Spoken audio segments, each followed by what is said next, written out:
চল সবে চল,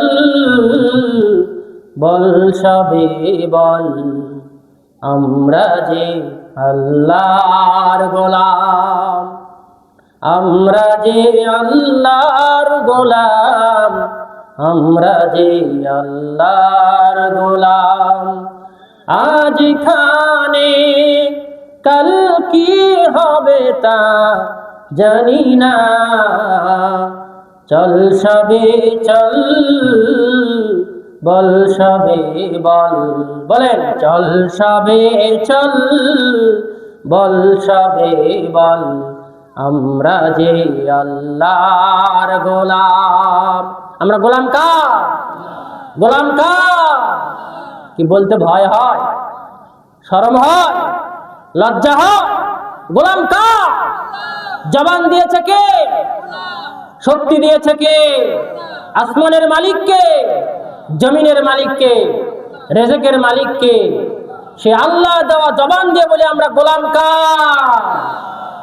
আমাদের মনে আর কোনো ভয় নেই, ভয় আমাদের কেটে গিয়েছে। আশা করা যায় ইনশাআল্লাহ আমরা শান্তি পূর্ণ একটি রাষ্ট্র দেখতে চাই, যে রাষ্ট্রের ভিতরে থাকবে কোরআন, যে রাষ্ট্রের ভিতরে আইন থাকবে 5 ওয়াক্ত নামাজ। কতক্ষণ ঠিক কিনা?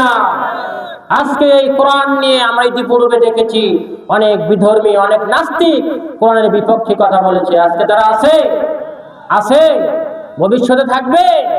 থাকবে না। কোরআনের বিপক্ষে যারা কথা বলবে আল্লাহ এদেরকে জুতো মেরে দুনিয়া থেকে বিদায় করে দেবে। কতক্ষণ ঠিক কিনা? কোরআনের কথা চলবে, কোরআনের কথা চলবে। আমরা কোরআনের কথা বলবো। আমরা বিগত দিনে কোরআনের কথাগুলো বলতে পারি নাই। অনেক আলেম ওলামাকে আমরা হারিয়ে ফেলেছি। আমাদের হৃদয়ের স্পন্দন, ভালোবাসার মানুষগুলোকে আমরা হারিয়ে ফেলেছি। ভবিষ্যতে আমরা আর হারাতে চাই না। আপনারা কি চান 5 ওয়াক্ত নামাজ কায়েম হয়ে যাক, আল্লাহর কোরআন দিয়ে রাষ্ট্র পরিচালনা হোক? চান? যদি চান তাহলে সবাই আমরা দেখে শুনে ন্যায় প্রতিষ্ঠা করব ইনশাআল্লাহ। এটাকে যদি আমাদের রক্ত দিতে হয়, রক্ত দিতে রাজি আছে? যদি জীবন যায়, জীবন দিতে রাজি আছে? আছেন রাজি? নাই, সব দিব, জীবন দিতে পারবো নাকি? নবীজির সাহাবীগণ তারা শুধু রক্ত দেয় নাই, তারা জীবন পর্যন্ত উৎসর্গ করে দিয়েছে। তারা কোরআন প্রতিষ্ঠা করার জন্য লড়াই করেছেন। কতক্ষণ ঠিক কিনা? এমন সাহাবী নবী করিম সাল্লাল্লাহু আলাইহি সাল্লামের অসংখ্য আছে, যার ভিতরে একজন সাহাবী, তার নাম হলো হযরতে খাব্বাব। খাব্বাব কালেমা পড়েছে, মুসলমান হয়েছে। খাব্বাবের মনিব তাকে ধরে ফেলেছে। মনিব ডেকে ডেকে বলে, খাব্বাব তোর জীবনটা এখনো আছে, যদি বাঁচতে চাস কালেমা ছেড়ে দি। আমার ভাইয়েরা, হযরত খাব্বাব সেই কালেমা যখন তিনি ধরেছেন, মনিব যখন তাকে ধরেছেন, হযরত খাব্বাব লোহা পুড়ে বিভিন্ন সামগ্রী তৈরি করত। আমার ভাইয়েরা, খাব্বাবকে তার মনিব যখন ধরে ফেলেছে, খাব্বাবকে ডেকে ডেকে বলে, খাব্বাব কালেমা ছাড়। খাব্বাব বলে, না, আমি কালেমা ছাড়ব না। আমার ভাইয়েরা, খাব্বাব চতুর্দিকে অসংখ্য কাফির বেঈমানেরা একত্রিত হয়েছে। খাব্বাবকে এলোপাতাড়ি ভাবে তারা মারা শুরু করে দিয়েছে। এবার খাব্বাব বেহুশের মতো হয়ে জমিনের ভিতরে পড়ে আছে। এরপরে কানে কানে গিয়ে বলতেছে, খাব্বাব এখনো নিঃশ্বাসটা আছে, এই নিঃশ্বাসটা যদিও তুই চাস চলবে, তাহলে কালেমা ছাড়, তোকে আমরা ছেড়ে দিব। খাব্বাব বলে, শোনো, তোমরা আমাকে বারবার কেন একই প্রশ্ন করতেছ? আমি যেই কালেমা পড়েছি, আমার জীবনটাও যদি চলে যায়, আমি কালেমা ছেড়ে দিব না। আমার ভাইয়েরা, আজকে আমাদের ভিতরে মুনাফিক মার্কা মুসলমান আছে না নাই? মুনাফিক চেনেন? আল্লাহ নবী, বিশ্ব নবী রাহমাতাল লিল আলামিন, তাকে বেঈমান নাস্তিক কাফির বেঈমানেরা যতটা না কষ্ট দিয়েছে, এই মুনাফিক তার চাইতে নবীজিকে বেশি কষ্ট দিয়েছে। নবীজি মুসলমানদেরকে নিয়ে যুদ্ধের জন্য পরামর্শ করতেন গোপনীয়ভাবে, কিভাবে যুদ্ধ কৌশল অবলম্বন করা যায়। এই মুসলমান নামের মুনাফিক সবগুলো শুনে কাফেরদের মাঝে গিয়ে বলে দিত যে মুসলমানেরা এই কৌশল অবলম্বন করে যুদ্ধ করবে, তোমাদের যুদ্ধে বিজয় লাভ করতে চাও, তাদের এই কথার উপরে তোমরা উপরে থেকে যুদ্ধ করবে। আমার ভাইয়েরা, এক নয় দুই নয় অসংখ্য যুদ্ধে মুনাফিকরা বাধা দিয়েছিলেন, কথা বলেছিলেন। নবীজি পর্যন্ত মার খেয়েছেন, মার খান নাই নবীজি মনে হয়। কাফের এই মুনাফিক মার্কা মুসলমানের জন্য বিশ্ব নবী পর্যন্ত মার খেয়েছেন। আমার ভাইয়েরা, এই মুনাফিক আজও সমাজে আছে। এরা আলিম ওলামা যারা 5 ওয়াক্ত নামাজ পড়ে, যারা সমাজের ভালো মানুষ, এদের পক্ষেও থাকে। আবার আর এক পাশে গিয়া যারা সমাজের বিরোধিতা করে তাদের কাছেও থাকে। থাকে কি থাকে না? থাকে না? এরা হচ্ছে নবীর জামানায় যে আবু জেহেল উতবা সাইবা ছিল, এরা হচ্ছে সেই নাস্তিক মার্কা মুসলমান, কথা কোন ঠিক কিনা? এদের কারণে সমাজ নষ্ট হচ্ছে, সমাজের অন্যায় হয়েছে, বিচার বসেছে। বিচারের আগে যারা অন্যায় করেছে, যারা বিচার করবে, এদের পকেটে গিয়ে মোটা অঙ্কের কিছু টাকা ধরিয়ে দিয়েছে, দিয়ে বলতেছে আমার বিচারটা যেন এইভাবে পার হয়ে যায়, আমি যেন মুক্ত হয়ে যাই। এরকম বিচার আপনাদের সমাজে হয়? মনে হয় না। আমার ভাইয়েরা, টাকা খেয়ে যারা বিচার, যারা 2 নাম্বারি করবে, আল্লাহর আদালতের কাঠগড়ায় আল্লাহ রাব্বুল আলামিন সর্বপ্রথম এদেরকে আগে দাঁড় করাবে, কথা কোন ঠিক কিনা? কিয়ামতের দিনে আল্লাহ রাব্বুল আলামিন 7 শ্রেণীর মানুষদেরকে জাহান্নামে দিবে। তার ভিতরে 1 নাম্বার কারণ হচ্ছে যারা দুনিয়াতে টাকা খেয়ে ন্যায় বিচার করত না, অন্যায় বিচার করত। আজকে আমাদের সমাজে অন্যায়, অবিচার, সুদ, ঘুষ এগুলো দিয়ে জড়িয়ে গেছে। যদি কেউ সত্য কথা বলে, ওই ব্যক্তি সবার কাছে কি হয়ে যায়? শত্রু হয়ে যায়, কথা কোন ঠিক কিনা? কেউ দেখে পাবে না, হাই রে ওই তুই খারাপ। আর এই যে অন্যায় করে বেড়াচ্ছে, এই সবার কাছে ভালো। কি জন্য ভালো কান্ত? এই অন্যায়কারী কাছ থেকে যা মোটা অঙ্কের টাকা খাচ্ছে, কথা কন। গান বাজনা হচ্ছে, সেখানেও যা দেখবেন ওই আছে। অনৈতিক কাজ হচ্ছে, সেখানেও দেখবেন ওই আছে। সবার মাহফিল হচ্ছে, ওইখানেও দেখবেন ওই আছে, কথা কন। ওই আছে, আর কেউ না। আমরা দোয়া করি আপনি যাত্রা প্যান্ডেলের সভাপতি হন, নাচ গান প্যান্ডেলের সভাপতি হন, সাংস্কৃতিক অনুষ্ঠানের সভাপতি হন, আজকের এই কোরআনের মাহফিলের সভাপতি হন। আমরা দোয়া করি আল্লাহ আপনাকে জাহান্নামের সভাপতি বানায়, ঠিক কিনা?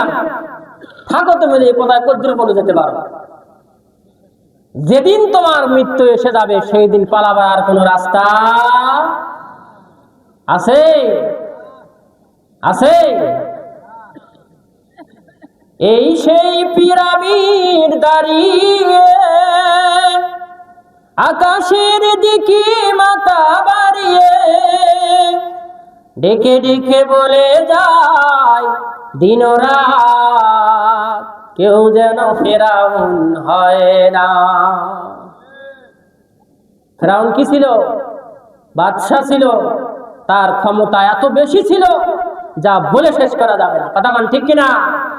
এক সময় সে নিজেকে আল্লাহ বলে দাবি করে বসলো। নাউযুবিল্লাহ। আল্লাহ বলে না, তুই ছিলি খরমুজ গাছের একজন পাহারাদার, বাগানের পাহারাদার। তো সেখান থেকে ক্ষমতা দিতে দিতে দিতে দিতে তোকে আমি রাষ্ট্রের প্রধানমন্ত্রী বানিয়েছি।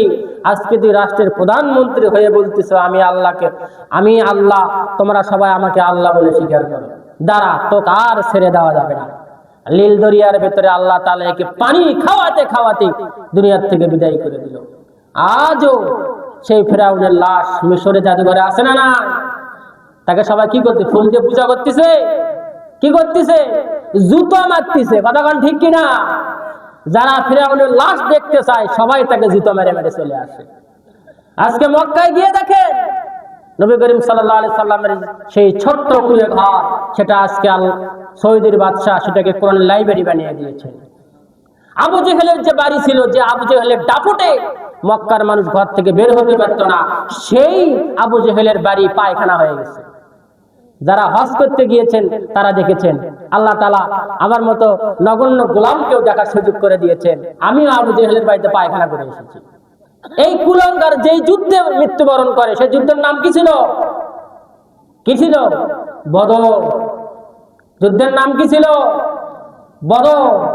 বদরের যুদ্ধের আগের দিনে আবু জেহেল কাবার গিলাফ ধরে বলতেছে, রব্বুল আলামিন, আমি তোমাকে আল্লাহ বলে মানি, মুহাম্মদ সাল্লাল্লাহু আলাইহি সাল্লাম তিনি যে নবী এটাও আমি মানি, কিন্তু আমরা এই মক্কার শাসন করি, আমাদের কথাই মক্কা চলে।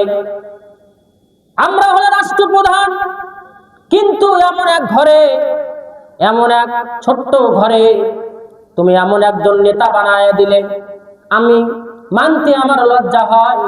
আমার ভাস্তে মুহাম্মদ সাল্লাল্লাহু আলাইহি সাল্লাম, তাকে আমি কিভাবে সমাজের নেতা বলে মানি?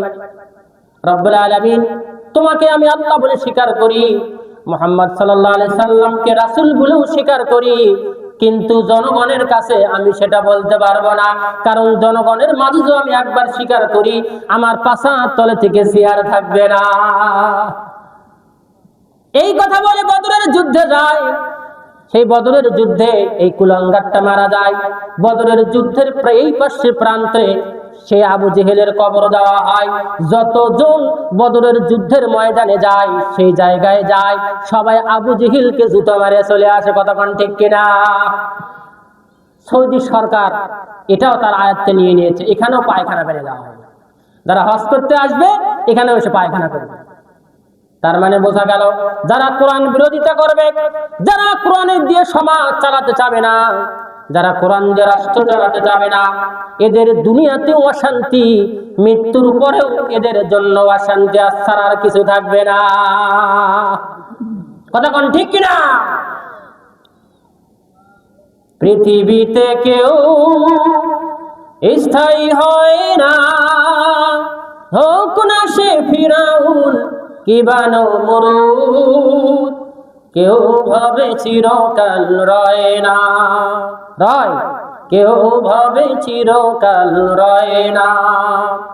পৃথিবীতে কেউ স্থায়ী হয় না, হোক না সে ফিরাউন কিবা নমরুদ, কেউ ভাবে চিরকাল রয় না, কেউ ভাবে চিরকাল রয় না। ফিরাউন শেষ তো ছিল না, মৃত্যু তাকেও ছেড়ে দিল না, ঠিক না? ফিরাউন শেষ তো ছিল না, মৃত্যু তাকেও ছেড়ে দিল না।